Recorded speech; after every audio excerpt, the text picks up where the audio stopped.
The Simpsons has been running since 1989, and now with 34 seasons, the show still continues. Though out of the games they made, there's only one truly that stands out.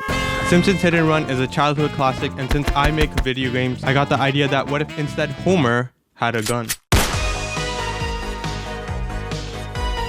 Alright, so this is the plan. I want to have 4 different areas that the player can visit. There needs to be a storyline and a boss fight at the end. To begin, I started with working on some first-person movement and chopped off Homer's arm and attached it to this capsule. Because the secret here is, I don't really need to animate Homer's whole body, as the player won't ever see it. A revolver was chosen as the weapon of choice because it reminds me of the episode where Homer purchased the gun. I want the characters to ragdoll when getting shot at, because honestly, I think it's the best effect to have. Hey, yo, what's happening here? I'll be alright as long as I can remember my army trick.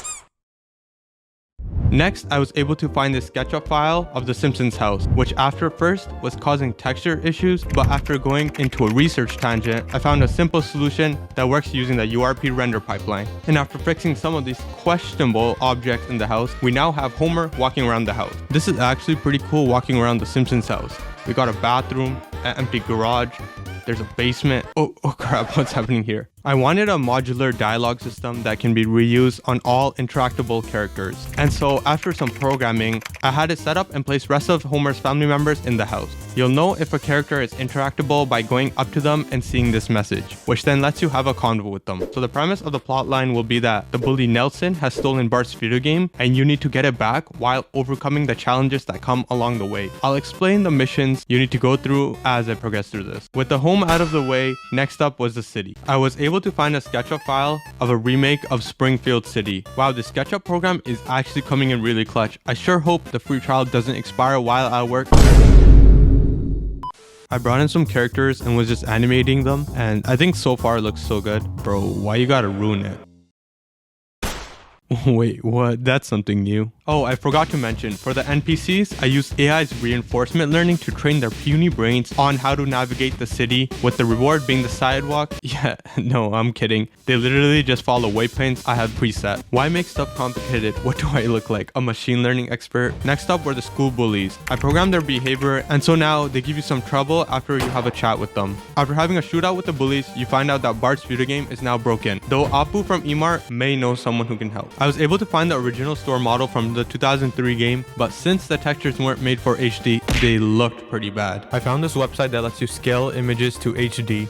So after bringing in some of the textures, it seems to have worked for some of them, but there are still textures that are quite questionable. So in terms of the plot, since Bart's video game is broken, you ask Apu if you can fix it, and he says he can give you the information, but he tells you to pay for it. So your job is to scare him, so he gives you the info for free. After getting the information, you head to the jazz hole to speak with Barney. I worked on fixing the area with the stage and some NPCs dancing, and Barney tells you he can take you to Professor Frink. If you don't know, Professor Frink is notoriously known for his inventions in the show. He's made the craziest stuff that usually goes wrong, which is perfect for my plot. But before you could leave the jazz hole with Barney, I had to introduce conflict. You really think you can go around shooting up Springfield City and get away with it? I had to get the police involved, and they are pissed. And so after having a convo, they show up to take you down. I wanted the player to meet Professor Frink at the observatory, where I was able to find a model of it from the original game. The area given was small, so I used the power of Blender to cut out the walls and open up the area of the map. I also want the boss fight to take place here at the observatory, but the question is, who should it be up against? One of the options was Mr. Burns, but he was already the main antagonist in Hit and Run, and I'm not trying to just copy that game. Another option was Russ Cargill, who was the main villain in the Simpsons movie, but I really couldn't think of a good reason for him to be on my game, which brings me to Snake Gilbert, a known thief in the Simpsons show, which actually can tie in here perfectly. Let me explain. The invention Professor Frink has in my game allows him to fix any broken item. So now Snake wants to steal Frink's invention for himself. So after giving him some animations from Mixmorris and adding dialogue to him, I equipped him with the grenade launcher to make him an actual challenging boss. I programmed it so that he will shoot for a certain certain number of seconds and then switch to running to a random spot near him. Their bullets are attached with big colliders so that the player can take damage easily, as the bullets themselves are actually pretty small. I used the Unity's particle system to make a cartoonish explosion effect by combining multiple particle effects together, and so it looks something like this. I noticed that the player can keep a distance as an exploit since Snake's grenade launcher shoots at an arc, causing him to sometimes not be able to reach you. To combat this, I limited the player's range for shooting so that they have to get close to Snake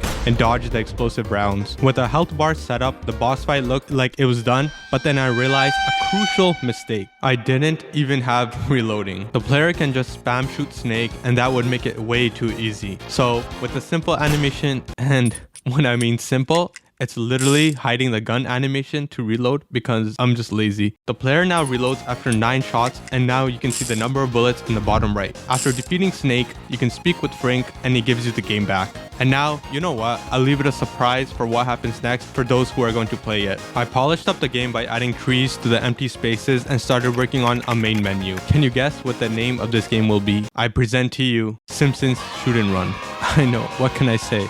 I'm a genius. I found a couple good songs from Kevin MacLeod to use as soundtracks for the game, and yo, this actually goes hard.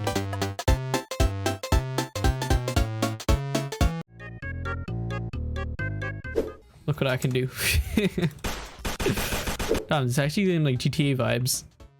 Can I kill everyone on the street? Oh yeah. Man, have the guns already. Are they dead? Oh yeah, they're dead. Look at this guy. There. What's wrong with his face? Oh damn, I might have died to him.